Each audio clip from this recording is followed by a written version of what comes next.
है। बैठक में सीटिंग व्यवस्था को लेकर कांग्रेस विधायक गोकुल सेतिया खुलकर नाराज नजर आए। सेतिया ने आरोप लगाया कि उन्हें जानबूझकर आखिरी लाइन में बिठाया गया और उनका अपमान किया गया। अब कांग्रेस के ही नेता पार्टी के प्रदर्शन पर सवाल उठा रहे हैं। सच्चाई की ये भी है कि 56 साल में 1970 से लेकर 67 में हरियाणा बना और 2026 तक 56 साल हो गए। 56 साल में हम केवल 3 चुनाव जीते। हम इस बात से गुरेज कर जाते हैं एक दूसरे को बोलने में। कांग्रेस पार्टी 56 साल में केवल 3 बार चुनाव जीती, बाकी सारे चुनाव हार गए। हम जब तक इस बात की पहचान करना स्वीकार नहीं करेंगे तब तक हाल नहीं निकालता। इससे पहले नेता प्रतिपक्ष भूपेंद्र सिंह हुड्डा और रणदीप सुरजेवाला के बीच भी मजाकी अंदाज में हुई बातचीत चर्चा का विषय बनी। हुड्डा ने कहा कि आशीर्वाद से नहीं, साथ देने से सरकार बनेगी, जिस पर सुरजेवाला ने भी मुस्कुराते हुए जवाब दिया कि वो तो पिछले 20 साल से साथ हैं, अब हुड्डा उनका साथ दें। राष्ट्रीय महासचिव माननीय कांग्रेस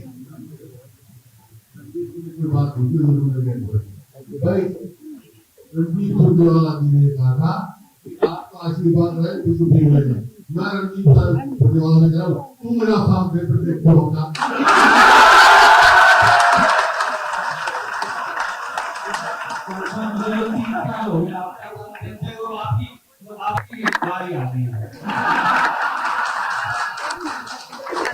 उधर कुमारी सैलजा ने भी मजाकी अंदाज में संगठन को आईना दिखाया। सैलजा ने कहा कि हर नया प्रभारी एकता का संदेश देता है, लेकिन कथनी और करनी में अक्सर अंतर रह जाता है। अगर दोनों एक हो जाएं, तो तस्वीर बदल सकती है। निराश करती है, वर्कर को निराश करती है। तो इसलिए मैं ज्यादा कुछ न कहते हुए हम सब आगे बढ़े।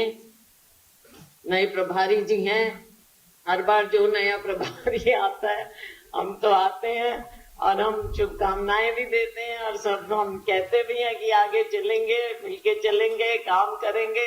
लेकिन वो सिर्फ कथनी में नहीं, करनी में अगर तब्दील होगा तो बात बनेगी। हम आपको मौका देने के लिए यहाँ पर आपके सामने उपस्थित हैं।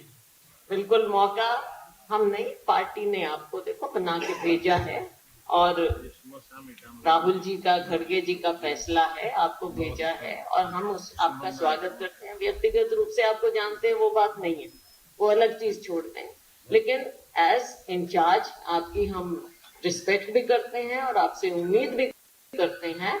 और मौका देने की बात नहीं, मौका आपको देने की नहीं है, मौका तो सबको देने की बात है कि इनको मौका कैसे मिलेगा। सबको, इधर भी बैठे हैं, इधर भी बैठे हैं, सबको अगर आप काम लगाएंगे, काम सब करना चाहते हैं। इसमें कोई पीछे हटने वाला नहीं है कि कोई काम से पीछे हटे, काम करना चाहते हैं। तो हमारे वर्करों को, हमारे लोगों को, इस फौज के बिना हम कहीं नहीं है। अगर कोई नारा नहीं लगाएगा तो लगेगा है क्या बात। तो व्यक्तिगत नारे नहीं साथियों, ये मैं हमेशा आपको कहती हूँ, व्यक्तिगत नहीं है। जिस दिन हम कांग्रेस के नारे लगाना शुरू कर देंगे और कांग्रेस के नारे लगाना सीख जाएंगे, तभी हम पार्टी के सच्चे सिपाही होंगे और पार्टी को आगे बढ़ाएंगे। तो ज्यादा समय आपका नहीं लूंगी। आपका मैं धन्यवाद करती हूँ, अभिनंदन। एक तरफ एकता, दूसरी तरफ गुटबाजी, शायद ही वजह है कांग्रेस के खराब प्रदर्शन की। हरियाणा में अगर कांग्रेस के चुनावी प्रदर्शन की बात की जाए तो महज 3 बार ही कांग्रेस को पूर्ण बहुमत मिला है। हरियाणा में कांग्रेस का कब कैसा प्रदर्शन? कुल सीट 90, बहुमत का आंकड़ा 46। 1972 के चुनाव में 51 स्पष्ट बहुमत सीटें मिली। 1977 के चुनाव में 3 सीटें मिली। 1982 में 36 सीटें मिली। 1987 में 5 सीटें मिली। 1991 में 51 स्पष्ट बहुमत की सीटें मिली। 1996 में 9 सीटें मिली। 2000 में 21 सीटें मिली। 2005 में 67 सीटें स्पष्ट बहुमत से मिली।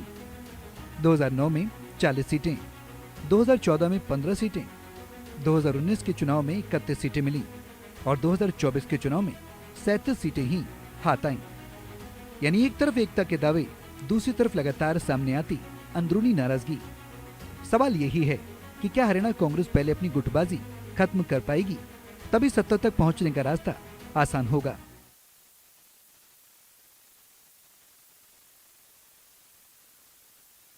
वहीं बदलते मौसम और मानसून के मद्देनजर स्वास्थ्य मंत्री आरती राव ने कहा कि स्वास्थ्य विभाग पूरी तरह से अलर्ट पर है। डेंगू और मलेरिया जैसी बीमारियों से निपटने के लिए अस्पतालों में दवाओं और पुख्ता इंतजामों की कोई कमी नहीं होने दी जाएगी। आरती राव ने कहा कि मुख्यमंत्री नायाब